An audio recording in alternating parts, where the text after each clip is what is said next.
साथियों नमस्कार। एक बार फिर से आपका स्वागत है रूल्स की पाठशाला यूट्यूब चैनल पर। आज का टॉपिक है सरकारी कर्मचारियों के कौन से ऐसे कार्य हैं, कौन से ऐसे कंडक्ट हैं जो कि मिसकंडक्ट के अंतर्गत आते हैं, इसके ऊपर चर्चा करेंगे। सरकारी कर्मचारी द्वारा किए गए कार्य आचरण दुराचार जो कि मिसकंडक्ट के अंतर्गत आते हैं, दुराचार के अंतर्गत आते हैं, उनको हम पॉइंट वाइज डिस्कस करेंगे कौन कौन से कार्य हैं। इसलिए सभी साथियों से निवेदन है कि हमारे वीडियो पर शुरू से अंत तक बने रहें। यह आपके लिए बहुत ही उपयोगी होने वाला है और अपने साथियों तक जरूर शेयर करें ताकि सभी साथियों तक ये जानकारी पहुंचे। यदि आचरण एम्प्लॉयर के हित में ना हो या उनके हित और ख्याति के खिलाफ हो तो वह मिसकंडक्ट के अंतर्गत आता है।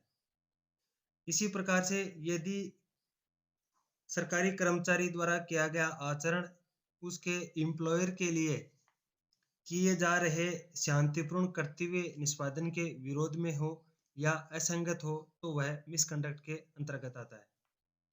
यदि सरकारी कर्मचारी द्वारा किया गया आचरण एम्प्लॉयर के उसे सेवा में रखने के लिए असुरक्षित सिद्ध होता है तो वह मिसकंडक्ट के अंतर्गत आता है।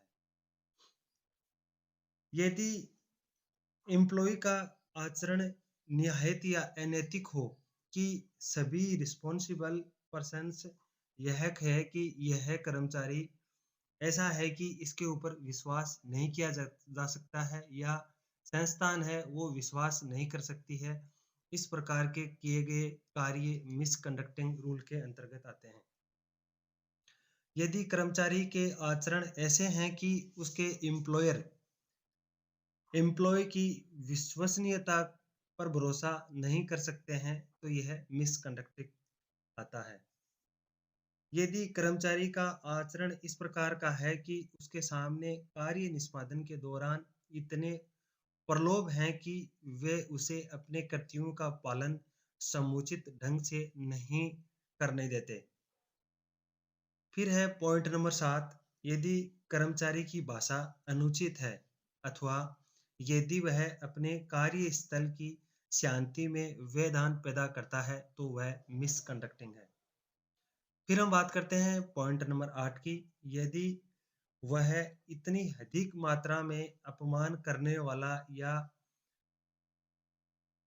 अवहेलना करने वाला हो कि जिससे एम्प्लॉयर और उनके एम्प्लॉय के संबंधों को जारी रखने के लिए असंगत हो तो यह मिसकंडक्टिंग है जो कि सीसीएस कंडक्टिंग रूल के अंतर्गत आता है। फिर है पॉइंट नंबर 9। जिन कार्यों के लिए उसे नियुक्त किया गया है यदि वह उसके प्रति लापरवाही बरतता है तो वह मिसकंडक्टिंग है। फिर पॉइंट नंबर 10 पे बात करते हैं। यदि एम्प्लॉय की लापरवाही फर्तक होने के बावजूद बहुत ही गंभीर परिस्थिति पैदा करता है एम्प्लॉयर के लिए तो वह मिसकंडक्टिंग आता है। फिर नेक्स्ट टॉपिक पे बात करते हैं पॉइंट नंबर 11। सीनियर ऑफिसर्स के किसी भी कानूनी या नियोजित आदेशों की कर्मचारी द्वारा या अन्य कर्मचारियों के साथ मिलकर जानबूझकर दिए गए आदेशों की अवहेलना करना मिसकंडक्टिंग है। फिर बात करते हैं पॉइंट नंबर 12 पर। एम्प्लॉयर के व्यवहार अथवा एम्प्लॉयर की संपत्ति के साथ विश्वासघात करना या बेईमानी करना अथवा अपन यह मान सकते हैं कि चोरी करना, धोखा करना, कपट करना, यह मिसकंडक्टिंग रूल के अंतर्गत आता है। फिर हम बात करते हैं पॉइंट नंबर 13 पर। स्ट्राइक करना, धरना करना, घेराव करना, कार्य से हड़ताल करना अथवा किसी कानूनी प्रावधानों नियमों के उल्लंघन में कार्य से हड़ताल करने के लिए दूसरे कर्मचारी को उकसाना एम्प्लॉयर की तरफ से मिसकंडक्टिंग बिहेवियर में आता है। फिर हम बात करते हैं पॉइंट नंबर 14 की। घोर नैतिक दुराचार कार्य संस्थान में कार्य अवधि के दौरान दंगाई अथवा अनुशासन का उल्लंघन करने वाले कार्य हैं वो एम्प्लॉयर की साइड से मिसकंडक्टिंग बिहेवियर में आते हैं। फिर हम बात करते हैं पॉइंट नंबर 15 पर। दंगा करना कार्य समयावधि के दौरान और कार्य समयावधि के पश्चात कार्यालय परिसर के अंदर किसी भी प्रकार का दंगा करना, लड़ाई करना या किसी के साथ दुराचार करना, यह एम्प्लॉयर की साइड से मिसकंडक्टिंग के अंतर्गत आता है।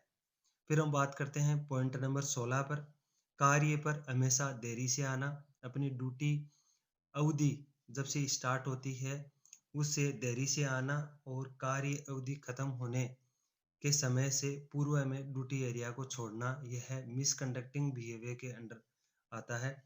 फिर हम बात करते हैं पॉइंट नंबर 17 पर, कर्तव्य के प्रति लापरवाही करना, जो दुराचार के अंतर्गत आता है। आदतन लापरवाही को करना या बार बार लापरवाही को करना या बार बार लापरवाही को दोहराना, यह मिसकंडक्टिंग बिहेवियर के अंडर आता है।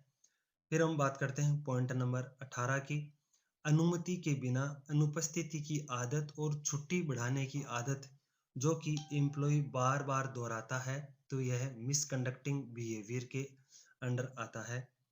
फिर लास्ट और अंतिम पॉइंट है पॉइंट नंबर 19, कोई आपराधिक न्यायालय द्वारा दोष सिद्ध हो गया है किसी एम्प्लॉय पर, तो एम्प्लॉयर साइड से यह मिसकंडक्टिंग है।